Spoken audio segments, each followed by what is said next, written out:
Corporation చైర్మన్గా గౌరవనీయులు ముఖ్యమంత్రి వర్యులు రేవంత్ రెడ్డి గారు నియమించిన మొట్టమొదటిగా ఈరోజు నా పుట్టినరోజు సందర్భంగా కూడా రాష్ట్రంలో నలుమూలల నుంచి కాంగ్రెస్ పార్టీ కార్యకర్తలు మరి ముఖ్యంగా శ్రేణులు రాష్ట్ర వ్యాప్తంగా వారికి కూడా స్ఫూర్తిగా ఏదైతే నా మీద నమ్మకాలు పెట్టుకున్నారో అయితే గత 10 సంవత్సరాల్లో ప్రభుత్వంలో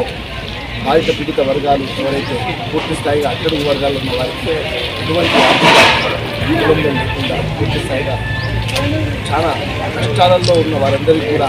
ఒక ఆశగా ఒక ఆశ కిరణంగా కనిపిస్తున్న ఈ సమయంలో తప్పకుండా ఎస్సీ కార్పొరేషన్ అనే ఈ సంస్థ నుంచి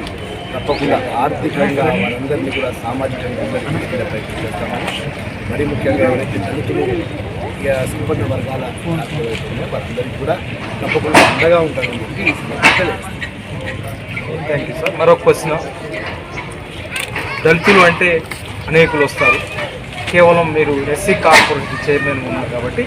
ఎస్సీ వర్గాన్ని ఏ విధంగా మీరు ఆదుకుంటారు? దళితులలో ఉన్న 57 ఉపకులాలలో ఇప్పుడు నా కార్పొరేషన్కి సంబంధించి ఆల్రెడీ ముఖ్యమంత్రి వర్యులు ఇంకా 2 కార్పొరేషన్లు కూడా ఏర్పాటు చేశారు. చాలా ఉపకులాల కార్పొరేషన్, మాదిగా ఉపకులాల ఈ కార్పొరేషన్ల ద్వారా కూడా అందరికీ కూడా ఎవరైతే ఎంటర్ప్రీనర్స్ గౌరవం అనుకుంటున్నారో సబ్సిడీ లోన్స్ ఏవైతే ఉన్నాయో వీటికి సంబంధించి కూడా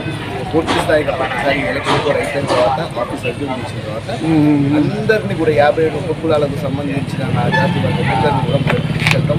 వారందరూ కూడా ఉన్నత స్థాయిలో పోరాడతారు.